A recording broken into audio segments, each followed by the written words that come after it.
Most popular soft drinks में से एक है, लेकिन क्या आपको पता है कि इंडियन गवर्नमेंट ने एक बार खुद का भी कोला निकाला था? क्या है इसके पीछे की कहानी और क्या हुआ हमारी सरकारी कोला का, जानते हैं इस वीडियो में। अब इस सरकारी कोला के इतिहास को समझने के लिए मैं आपको इतिहास के पन्नों में थोड़ा सा पीछे लेके चलता हूं। ये बात है 1975 की, जब इंदिरा गांधी इंडिया की प्राइम मिनिस्टर थी। तब उन्होंने अचानक से इमरजेंसी लागू कर दी। इमरजेंसी के वो दिन भारतीय राजनीति के इतिहास में सबसे काले दिन माने जाते हैं, क्योंकि हर एक भारतीय का मौलिक अधिकार उस वक्त उनसे छीन लिया गया था।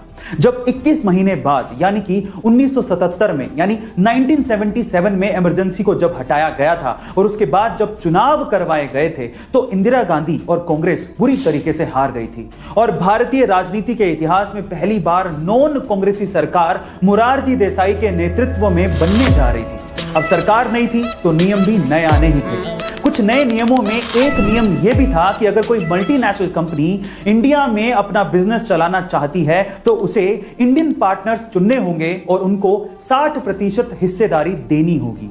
अब इसमें कोका कोला भी शामिल थी, लेकिन कोका कोला को यह चीज मंजूर नहीं थी। वो अपनी रेसिपी इंडियन इन्वेस्टर्स के साथ साझा नहीं करना चाहती थी। गाइस, मैं आपकी जानकारी के लिए आपको बता दूं कि आज भी कोका कोला की रेसिपी पूरी दुनिया में सिर्फ 2 लोगों को पता है और उन्हें पूरी निगरानी के साथ रखा जाता है, और वो भी कोका कोला के बहुत ही विश्वासी 2 लोग हैं।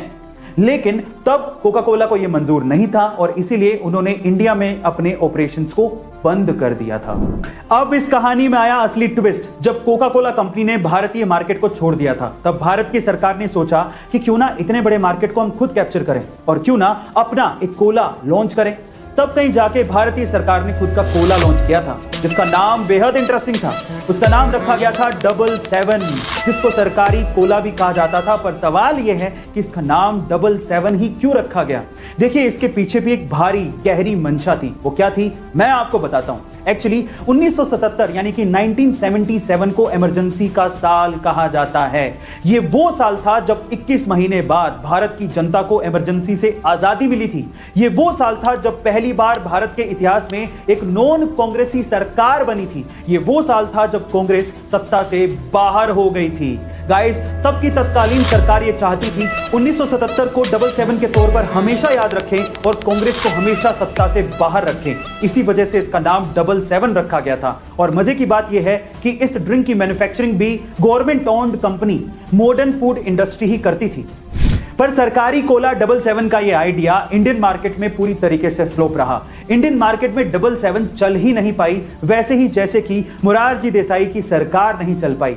1979 में उनकी सरकार गिर गई और मोरारजी देसाई ने इस्तीफा दे दिया। 1980 के चुनाव जीतकर इंदिरा गांधी फिर से भारत की प्रधानमंत्री बन गई और उसके बाद आते ही उन्होंने सबसे पहले 777 कोला की मैन्युफैक्चरिंग को पूरी तरीके से बंद किया, क्योंकि उन्हें वो 1977 की हार की याद दिलाता था। Now moral of the story, 1977 की वो इमरजेंसी एक काला अध्याय था और जनता ने इसके लिए कांग्रेस को सबक भी सिखाया था। लेकिन उसी त्रासदी को अपनी ढाल बना के किसी कोल्ड ड्रिंक का नाम रख देना, यह भी शायद जनता को पसंद नहीं आया और इसका खामियाजा कहीं ना कहीं दूसरी सरकार को भी भुगतना पड़ा था। इसलिए कहते हैं अपनी सोच सही रखना बेहद जरूरी है, और इस पे यह कहावत बिल्कुल सटीक बैठती है। अच्छी सोच लिए परिंदा आसमान तक जाता है, सोच डुबाई अगर तो सीधा औंधे मुंह जमीन पर आता है। इसलिए अपनी सोच को ठीक रखिए और आगे बढ़ते रहिए। ये वीडियो आपको कैसा लगा बताइएगा जरूर। मिलते हैं।